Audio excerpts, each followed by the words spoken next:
Have you ever wondered what therapy is like, or what your loved ones talk about when they are with their therapist? Well, now you can be a fly on the wall in a real therapy session, an unnoticed observer. During this episode, you'll hear a real group therapy session with a modern twist. Our group therapy sessions are done as a mock podcast where participants are encouraged to have open dialogue about their mental health and addiction challenges. As an observer of this episode, we hope that you will learn something helpful for those among us whose struggles often go unnoticed. All personally identifiable information has been removed for the privacy of the participants. Thank you for listening. So what I think is, that's right. Well, it's not great to I don't think it's so great to celebrate somebody else's misfortune. Demise. But I do think you can focus on the positive, which is that you guys feel that you're in a better position now to heal. Definitely. So that's 100%. That's the part that I'd like to focus on with you guys. We're finally which free. is the fact that you are now in this better position, and what do you hope that looks like now? Like, what are you hoping for this new, to get all of ourselves better and get the hell out of this place? Yeah, but that's really vague. I mean, more specifically, you're saying she Concentrate. was more of a distraction, so We can concentrate. concentrate This in place is that more quieter. That's good. And we're more family. we can be more as a family We can and talk in front of each other. yeah, Talk. It was here, it was and we always don't have to hear her crying in her freaking Screaming, sick, banging. like she was coughing, like she was.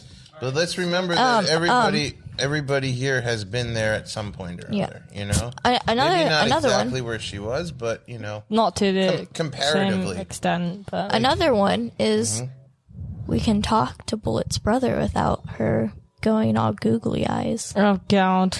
No, she got a problem with my brother. She kept on saying that my brother was hot as hell. I was like, gee, boundary. I don't disagree, We but didn't hear much about your story last week, did we? What story? Your story. Story about what? The story about you. Oh, well, speaking about that, I got my own lawn care. oh god. How did I know he was gonna say Got me on lawn care. Where? Oh, Later, nah. But let's hear about this lawn care.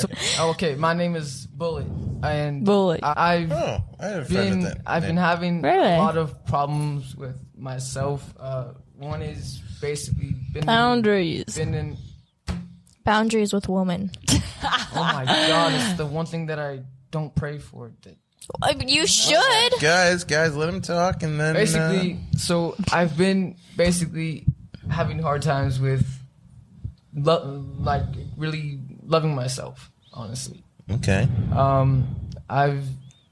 There's just every day I basically, when I'm at home, go in my room and just cry to just see all the tragedies that happened when I was in the orphanage. I mean, I basically every night got abused. You would cry until you go to sleep. Yeah, tell them what you told me last night. So basically what I told last night was first of all, it's unclear, but my birth parents probably died last month. And my mother was an alcoholic, and my dad left me right when my mother gave birth. And basically, so I've been in an orphanage, and in that orphanage, what they do is I basically have this bald spot right here is actually from when every night they would bang my head against the crib. And I still have that dent. And it's just, I basically would just cry till I'd fall asleep. And then they knew when you cry, that means you're hungry. And they would only feed me, especially lunch, breakfast, and dinner. So This was in Russia? This was in Russia. And, and I never knew that actually the parents that I actually found me, that actually adopted me, would actually want a child like this. And just thinking about, I got adopted, and I moved here when I was 1. Then coming here, I was a great baby, honestly, to my family. As I grew up and times went on, I just broke myself into a wrong person. I mean, I've had this extremely, like, disgusting morning behavior that would basically would just treat my parents like shit, treat my sister like shit. I mean, it's been very hard for me, honestly, because my dad, when I got here to this place, he basically said, get out of the car. And I said, no. He said, get out of the car. I said, no.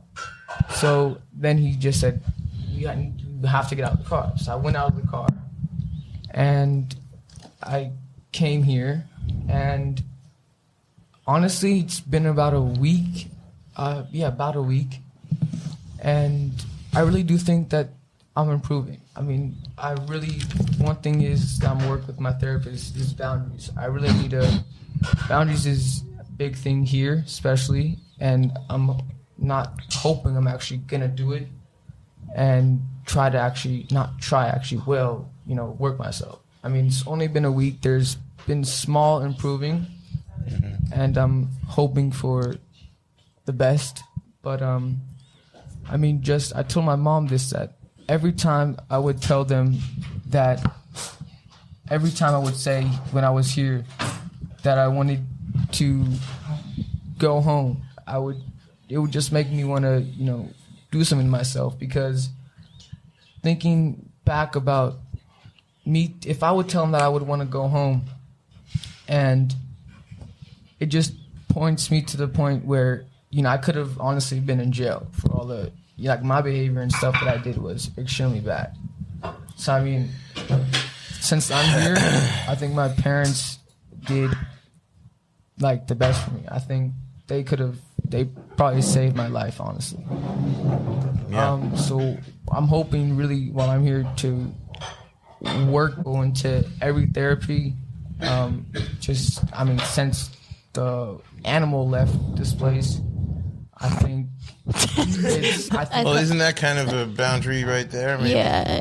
I mean, it's really the truth. It's true. Yeah. She was vicious. I think every one of us has less depression. I know, but listen, and I'm not saying this to rebuke you, because honestly, it's not my job, first of all, and it's not my personality to do that. But I just think referring to a person as an animal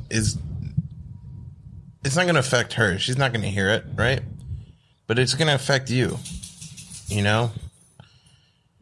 going to affect the way you think about other people, and the way you think about other people always affects the way you think about yourself. Whether you believe it or not. Even people that annoy you, even people that are awful to you. No, I'm awful to everyone. We'll get to that, but I mean, just people who are awful to you, if you don't treat them with empathy, then you're not going to treat yourself with empathy. You guys follow what I'm saying? How about that? But I completely agree with you, and I think everyone gets carried away in their own emotions, and names get called and all this. But I always hate it when I talk bad about someone, and that's why I try not to do it. It's damaging to you. It's not going to damage them. But I mean, when someone affects you so negatively, it's hard not to vent. Yeah. First of all, anytime somebody really gets to you, my theory is that there's some part of what they do that reminds you of something you don't like about yourself.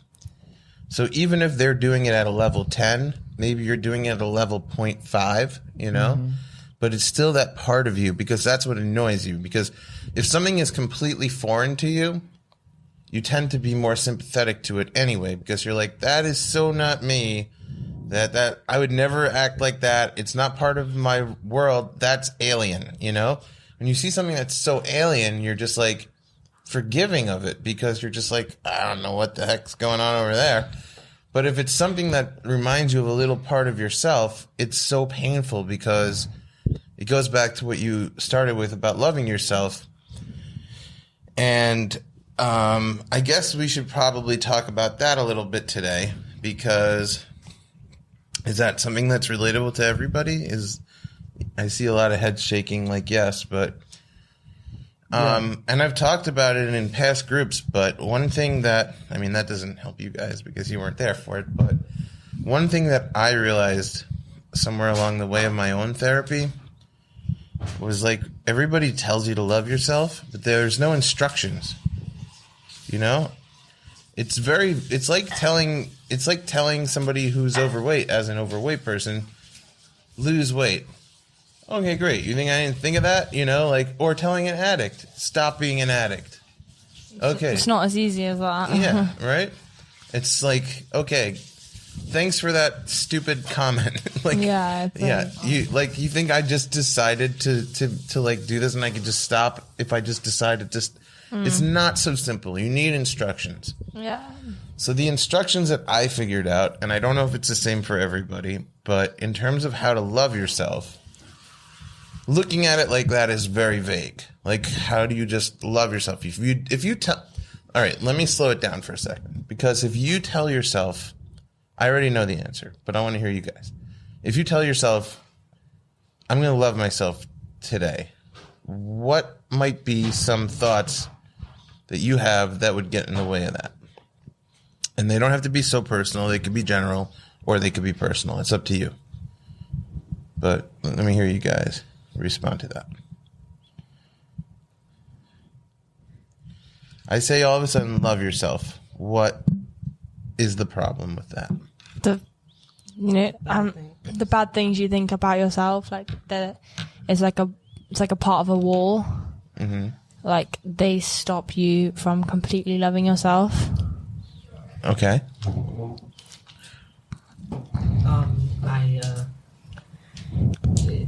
It's a hard thing sometimes to love yourself, because you can look at you see so much a lot of times good in other people, and you feel like, well, I don't have that good parts of that person has. I don't have that in me, or you see bad, and it puts this, like she said, a wall up. Okay. It's a wall up. It makes it hard. What happened to the other two that walked away? Come back. We're in the middle of a group here. Come back. The dog wants you. Seriously, come back. You got to come work through it anyway. We'll work on that, but come back over. Then just listen, but come back. Seriously, come back to the group. Seriously, please. Please come back. It's okay. Everybody will support you, I promise you. I know that feeling, but sometimes that's when you get like the best stuff to happen. I'm being straight up with you. Like, sometimes when you don't want to cry and you cry anyway, that's like you're working through things despite yourself. And that's when like you wind up being able to move past something you weren't able to move past before. It's worth it. In the moment it's difficult, but ultimately it's worth it. So please come back. Try again. So we're going to go back to this. We have two different things which are both really good. One is this wall that you put up because of things that upset you about yourself. And the other one was comparative, like looking at other people and seeing qualities in them that you don't feel you have. And do you want to add any? I mean, I think I really need to start actually to tell myself, how much positive I am on one side, and just to be positive. Yeah, but what stops you from it? Putting myself down almost every day, talking negative stuff about me. So all you guys said things that are 100% true. And you also nailed it about the positivity. But so this is the thing. I think that when you tell yourself to love yourself and you're in a place where you don't, then when you do it, you feel like you're lying to yourself. It feels ingenuine. You follow me? Yeah. So it's like you're like, okay, I'm going to love myself. But in the same way you can't make yourself fall in love with anybody who you're not in love with, you can't just make yourself fall in love with yourself if you don't have feelings for yourself, right?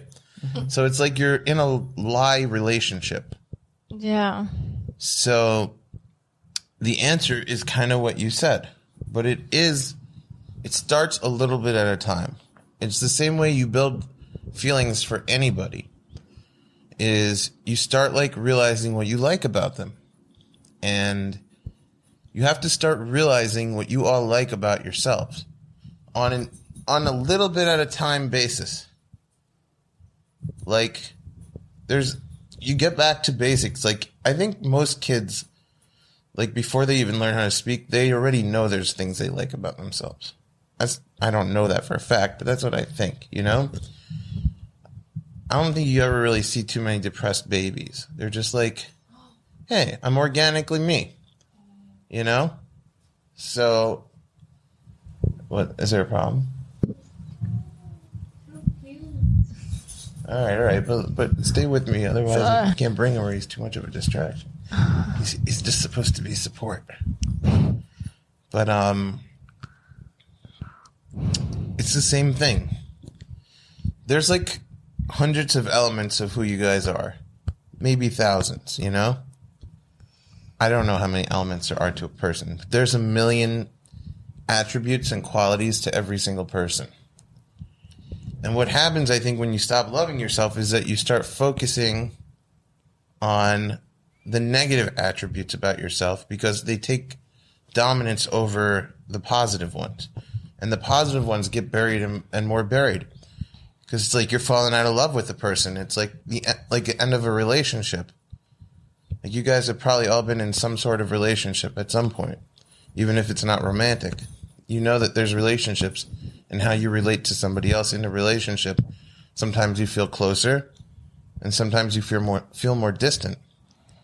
And the way you want to like repair or rebuild a relationship is to remember what you loved about the person in the first place. So that's the only way I think you can love yourself. And it doesn't happen overnight the same way you don't fall in love overnight with somebody who like you weren't in love with. But it can happen over time. Like so many romances come out of friendships. How come they weren't like crazy about each other right away? Because like over time, they started realizing, oh, there's all these things I really love about the other person. How come I didn't see that at first? Because it wasn't apparent right at first. Are you guys following me? I feel like everybody's... I'm following 100%. Yeah, you are? All right. Yeah. All right, cool. It's relaxing to listen to your voice. Oh, thank you. Yeah. That's why you're a comedian.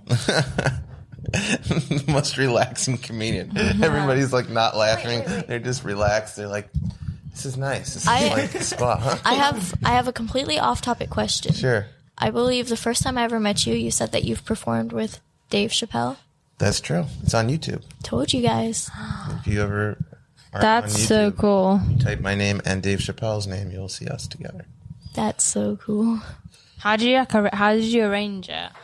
It was by chance, actually. I was doing a show, and Dave Chappelle came in and took over the show. And, like, brought us all on stage and joked around with us. And he didn't know any of us, but he just came in. He was super cool to everybody. That's so cool. Yeah. Are you like friends with him? No. Oh, that's sad. It was a one-time encounter. Aww. Actually, I've met him a few times, but he doesn't remember me. Meets a million people. Well, I don't know him. Yeah. I don't even know. Really Neither of them's going along with it. Who is he? He's a comedian. A really famous comedian. Yeah. He had a show called The Chappelle Show. Chappelle Show. Is he American? Yeah. That's pretty well. What? Yeah, we have half an hour left. Does that help you with what time? No, it does not help me at all. So what I would say as I don't really give a homework because I'm not going to check it, but as an exercise for you guys, if you want, since you're all seem pretty dedicated to working on yourself anyway, try this week. Come up with a list of things, either write it down or make it in your head, of things that you love about yourself. Or even like. Okay, maybe you're like, I don't know if I love that about myself, but I kind of like that, you know? I kind of like when I do this. And then your brain might be like, yeah, but then you do this. Just be like, shut up, brain. Not that part. We're not doing that right now. We're just focusing on the stuff that I like. And like the negative stuff, what you were talking about, like when you start talking down to yourself, that's not even you. That's somebody else's voice that got stuck, recorded into your brain. You know, when you're like, you're such a moron and stuff like that, you start thinking that way. That's somebody else. And that person probably felt that way about themselves and projected it onto you. It has nothing to do with you. Like, at all. And I used to be so negative the way I talked to myself. And it didn't, again, like, it took a long time to eliminate it. But once I did eliminate it, like, I was so much more sensitive to if somebody talked negatively to me. So then I'd be like, that's a boundary. Like, you make... The only reason I think why people have a hard time with boundaries is because they don't have strong enough boundaries for themselves. They're not protecting themselves first. And if they're not protected, then why should anybody else be protected? I'm not even protected. And I think that's logical, you know? When you're like, why should I have this extra respect for you that I don't even have for me? Like, nobody's offering me that respect, so why should I have that boundary for you? And that's logical. That's like a person protecting themselves. But it's a backwards protection because they are actually protecting themselves. They're protecting, check this out. They are protecting the fact that they want to not protect themselves.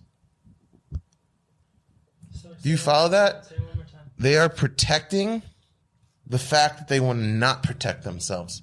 They're like, nobody's getting near this me abusing me. The protection is on the wrong thing. It's like, it'll blow your mind, but it's crazy. Like, so I feel like I'm the only one talking, which is bad, and I'm going to want you guys to join in on this in a second, but all right. There's a boundary. You cross the boundary.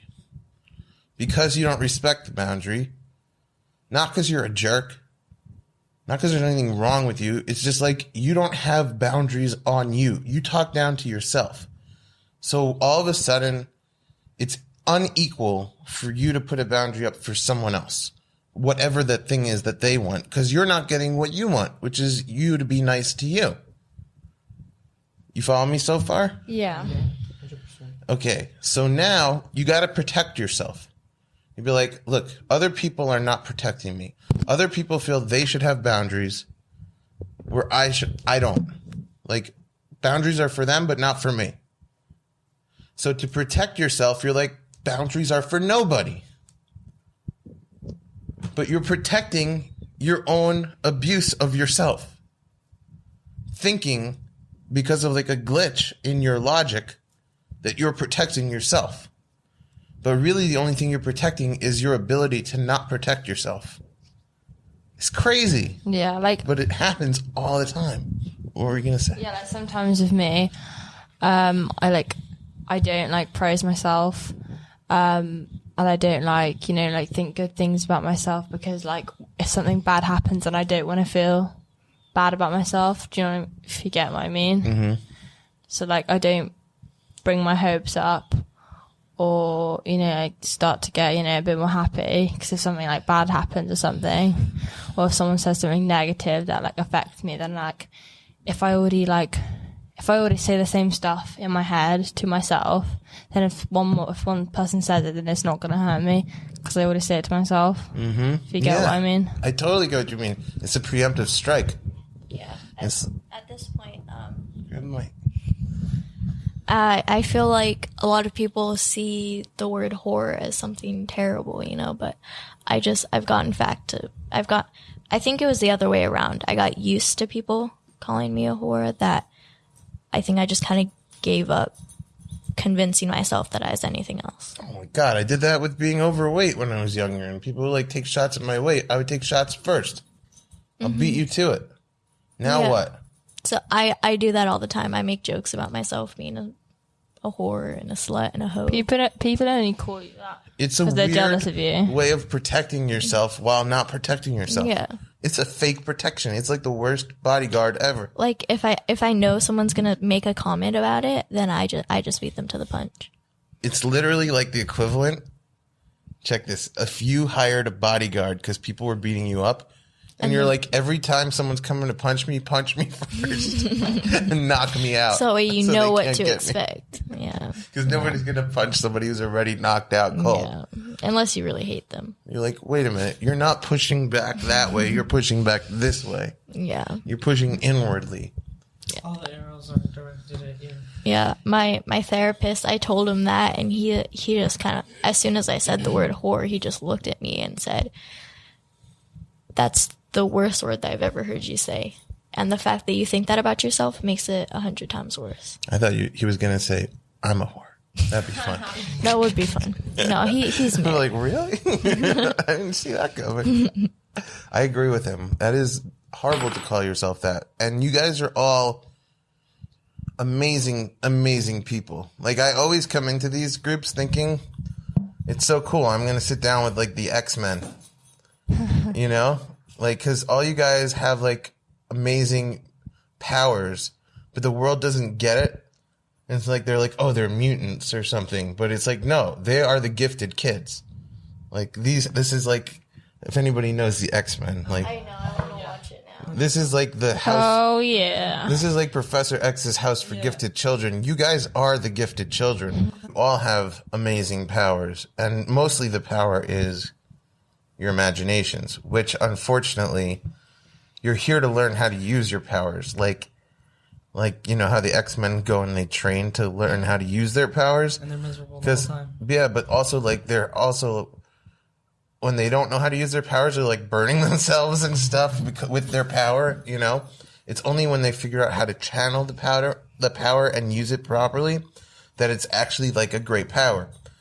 When you have an imagination that has not been channeled correctly, it can actually go rogue, and no pun intended for the X-Men, but it can go rogue and it can actually hurt you because it's like a crazy beast, your imagination, and it's out of control, and you have to kind of capture it and be like, all right, this is how I'm going to use you, imagination, you know, like, we're going to write a script together, or we're going to make a piece of art together, or we're going to come up with a poem, or whatever the thing is that you want to use your imagination for.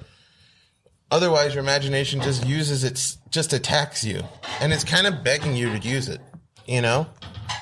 You guys are the ones with the overactive imaginations. That's how you wound up here.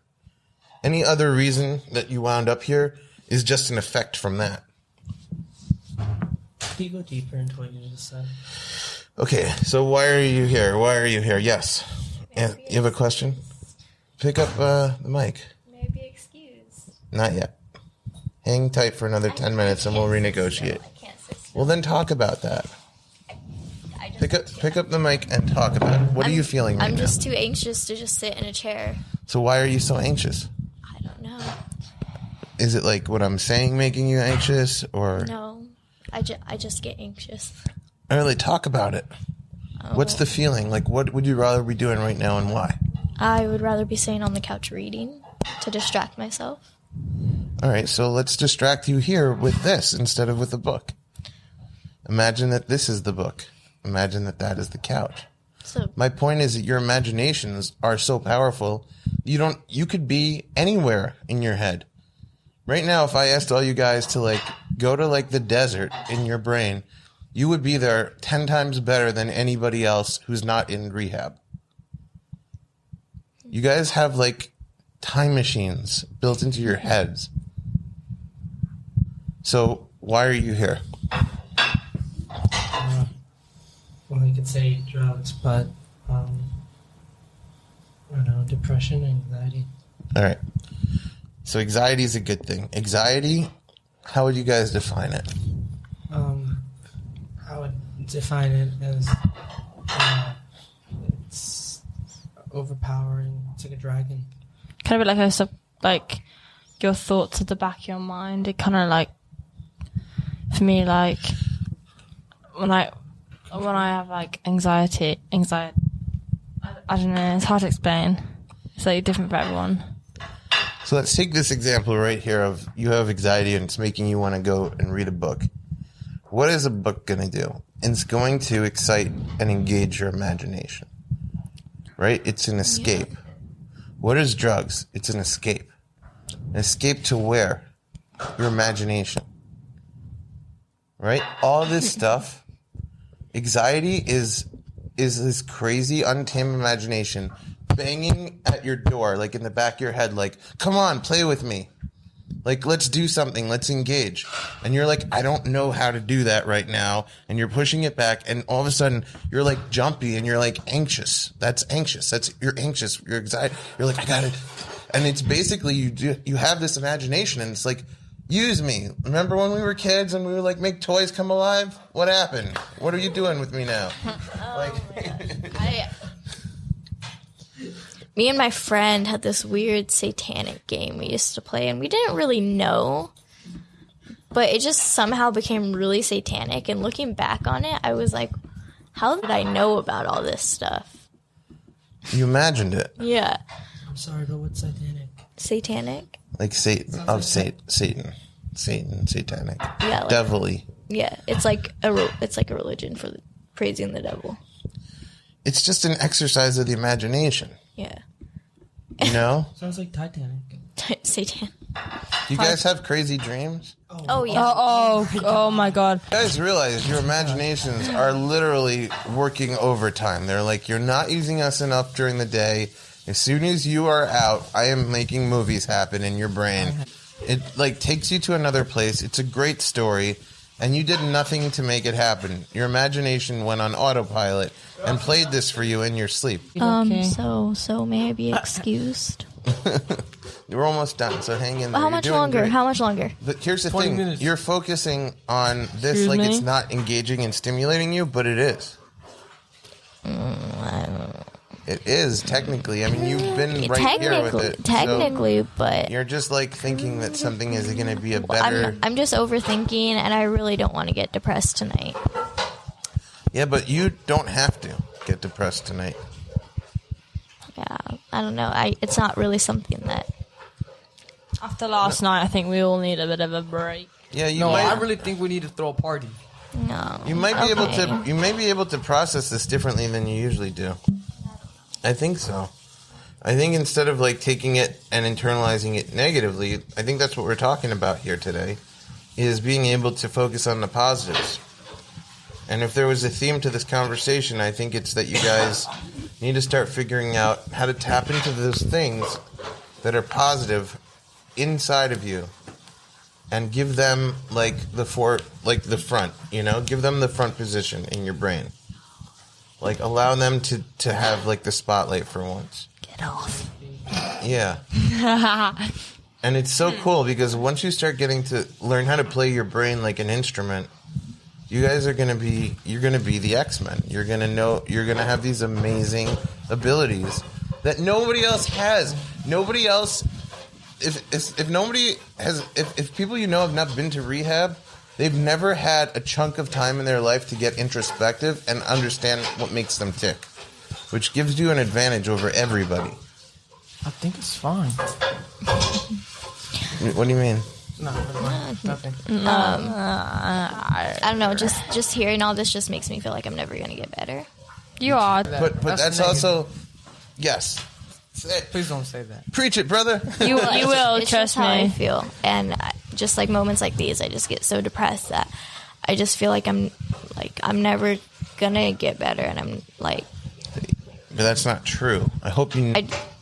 I just feel hopeless, and I feel like it's been 5 years of cutting and trying to kill myself and substance abuse, and it just gets worse and worse every single year.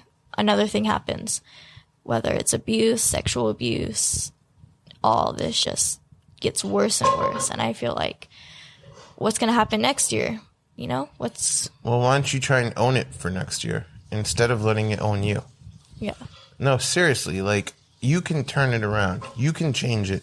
The same way it got incrementally worse, it can also get incrementally better. But like, it's like gravity, you know? Gravity pulls you down. But you want to fight gravity and go up, it takes a lot of work, you know?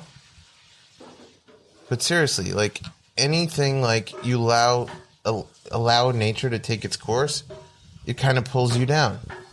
You want to go up a hill? How much harder is that than going down a hill? Because naturally, what's easy is to go down. When you have resistance, when you build resistance strength, that's how you go up. It's so much harder to go up. But you're doing it. You don't even realize you're doing it, and you are doing it. The fact that you're sitting here on a Monday night at this table with me means you are doing it. This is the work. This is the resistance. Like, you fought it. You came over here from the couch. I didn't force you. I asked you, like, really nicely a bunch of times. But you did it. I'm easily persuaded. That was not easy. You got up off the couch. And by the way, in 2 minutes, you'll have done the whole session. Well, so hang tight. Cut it short. No, resistance strength. Climb the hill a little more.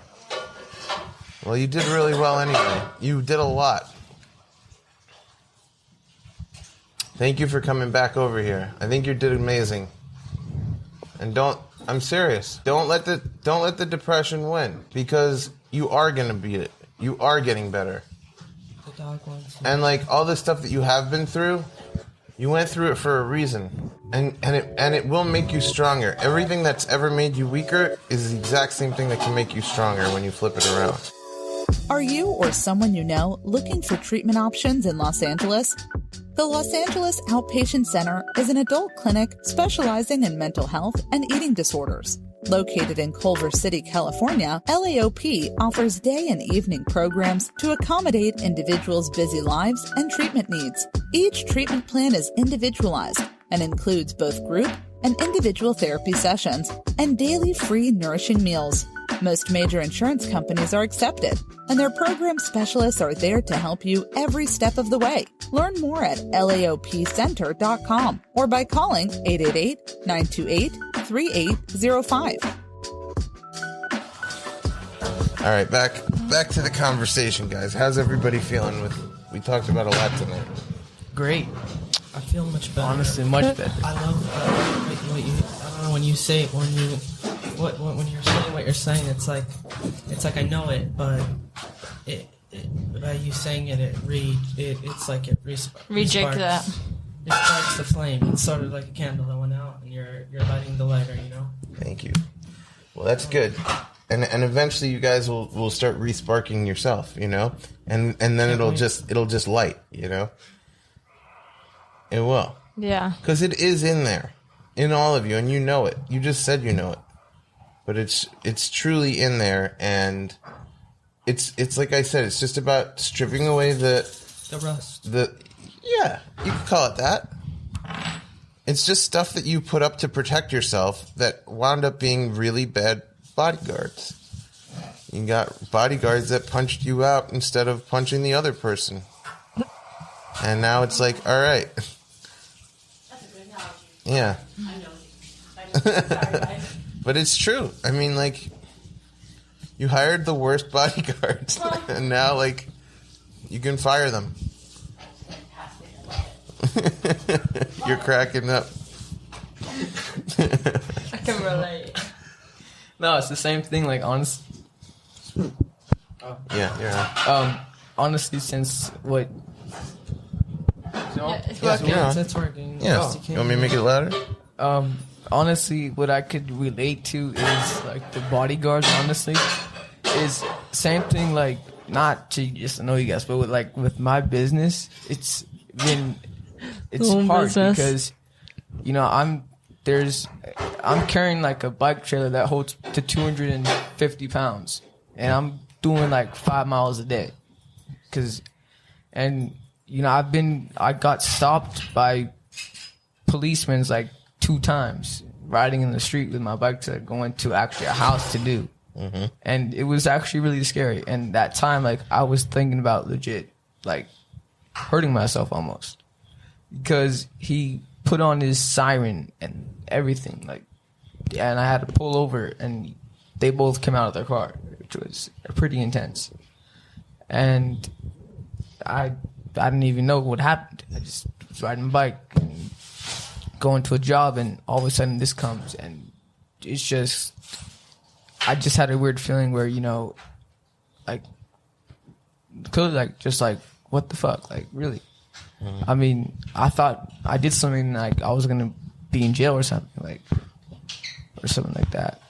I mean, it was. I mean, just bodyguards, like policemen are supposed to, you know, like keep around your neighborhood safe or something. You have like security people around your neighborhood that drive, and it's like policemen stopping a kid like riding their bike and stuff, and it's pretty intense. The bad bodyguard. Yeah. I mean, and like even from your story, like you weren't taken care of properly as a kid. Nope. And now it's like finally time for like, you were like, okay, who's going to finally take care of me? And it turns out it's you. Well, me and my parents especially. Yeah, but more than even them, it's you. Yep. You got to become your best caretakers, all of you. That's why I'm here, to get myself better and to actually get myself into the getting/bully that I really am, honestly. I know. And that real person is not me right now. It's really not. I mean, something hit me over the past years, and it's like will never go away. It will go away. But, I mean, it's the same thing I was saying to Zen. It will, but it really will. It will eventually. You just need to stand much by as it. it seems I far-fetched right now. I tried so much. I've been with therapists, and I had my own therapist, and I would go all the way to her office and stuff. Everything that I was telling her was like a joke to her. There was no improvement, none. And she would charge like $8 and not like $80 for a session. First of all, her price doesn't dictate how good she is. I know that from experience. I mean, she said that, you know, you can't cancel within, like, you can't cancel after 24 hours. But and it may not even be her fault. You got to understand. No, because I asked her, okay, then send me the like your what's it called, the notes, like the card, or something. Like her, like what's assessment? Or something, like from like the boss. She said she didn't have a boss, so I said send me the thing where it says that I cannot cancel, like I could not cancel after 24 hours, or something. And she said, I'm not going to argue with you. I'm not going to give it to you. So she doesn't have one. She's just saying stuff. So basically, she was bullshitting with you, and you resented that. I mean, I think that I could have changed already, but you got caught up on minutia. Yeah, you got caught up on inconsequential stuff rather than working on yourself. You basically gave a lot of power to nonsense. Mean, honestly, that I think there's, I want to say that there's hope, and I think there is hope, but it's not hitting me right now. Guys, of course there's hope. There's definitely hope. I'm living proof that there is You hope. might not think it now, but trust me, there's hope. There's always hope. I've been here for a week. There's been little improvements, but why can't I just come I now? can see you've improved. Be now. Because it doesn't happen in a week. You don't build a muscle in a week. You can't lose 100 pounds in a week. You can't gain 100 pounds in a week. Any kind of major change, either you can always, I equate it to the physical change, because physical you can see, but mental or spiritual you can't see. But it's the same exact thing. You can't change yourself physically, dramatically in a week or even in a month, and you can't change yourself mentally or spiritually dramatically in a week or a month. It takes lots of work over time, gradually. If you want to be ripped, you can't be like, I worked out for a week. How come I'm not ripped? Totally. I mean, honestly, one thing is, just like I bet you all of us, we really don't want to be here. We really just don't. I mean, but it's really for our goods. Like I have a feeling like when I had a family therapy yesterday with my whole family that came here, my dad made a good point. He actually said, when you send your child here, he actually wanted to know what part of this is going to help me what part is the medication doing that's taking the effect that's going to help, and basically, and what are the therapists going to do? So he wanted to know what is this place going to help me with, and what is the medication doing? And I mean, clearly, I told my dad, and I was in tears. I'm really trying my hardest here. I'm going to every therapy, and it's really been hard. I have a feeling when, like when I get out of here, it's just going to come back. And I don't want that. I really don't want that. So, I mean, it's like... You need to develop a good maintenance plan. Yeah. And I can't say it's over, because if I say it's over, then it's just going to be like shit. Yeah. It's all about lifestyle changes, People go on a diet, they lose a lot of weight, and then they go off the diet and it goes right back. That's the thing that the only difference is with it. you have to have a maintenance plan. You have to have some way of maintaining it. It's a lifestyle change. A diet is a fad. Fads don't work. Doing a bunch of therapy real quick is a fad. It's not going to work. All you can do is you take the skills. You look at it like, instead of a diet, a nutritionist. Somebody who's going to teach you exactly the right way to eat, instead of, you going back to like not knowing how to eat after you totally change your diet for like a few days or a week or a month. You have to know how to change your perspectives. This is like a nutritionist of perspective for you guys. Totally. And it's all about, like, perspective is also, it's about how you look at the world, how you look at yourself, it's self-image. But I'll have to talk to you guys about it more next week, because, like, we're out of time. But is there anything you were going to ask me just now? No, not really. I mean, I think that it's hard a lot for just being away and just, trying. I mean, every day there's a whole bunch of therapy, but it's like, constantly the people that are here, the staff, they write notes, and like I'm worried about what they write about me. I mean, it doesn't matter what they write about you. You want to know something?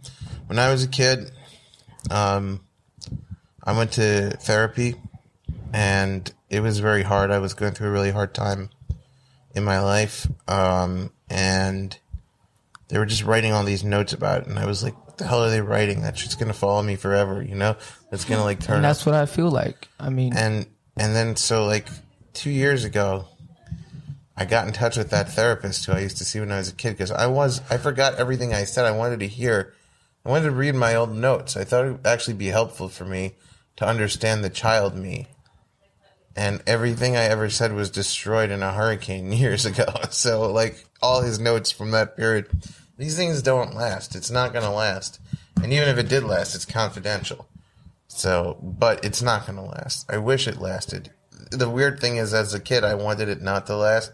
And as an adult, I'm like, I don't care what I said as a kid. It could only help me. I want to see it. Like, yeah, as you grow older, you change. Yeah, and then it wasn't there. And it's like, I wish it was still around, but it's not. And whether yours is or isn't around in years to come, it's not. You're not going to see it the way you do right now.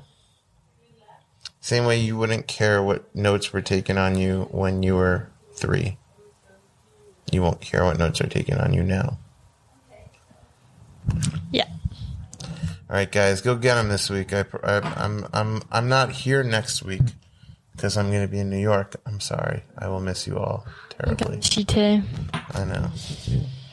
I'll miss you guys. Yeah. But start focusing on what you love about yourselves. And tell Zen too. Make a list. If you write it out, it's good because you can have it in your pocket and refer to it. If you like these things about yourself, or you love them, or if it's something where you see a spark, you're like, I think I could grow to love this about myself, put it down on a list. Anytime you start thinking negatively and you catch yourself, refer to your list and change directions in your brain. Be like, oh, I'm thinking this way now. Totally bulldoze over your thoughts. Yeah. It's amazing once you figure out how to do it. You'll be laughing with, like, mad with power. I control my brain more than I used to. But it's amazing. Like, once you realize that your brain doesn't have to control you, that you actually can tackle this thing, holy crap, guys, you're going to love it. And I'm excited for you to figure it out. Thank you so much. Thank you so much. Thank man. you, guys. Thank you for opening up here. All right, yeah. All right. Good night. Night. Thank you for listening to Unnoticed Observer, your window into group therapy. Each episode covers a new theme to open the conversation about mental health and offer insight and guidance. New episodes are released every Tuesday at 9 a.m. Pacific Time. Join us on your favorite podcast listening app and make sure to subscribe and follow us on Facebook at Unnoticed Observer Podcast for more. And remember, if you or someone you love is struggling with any mood, behavioral, or personality-related matters, there is help.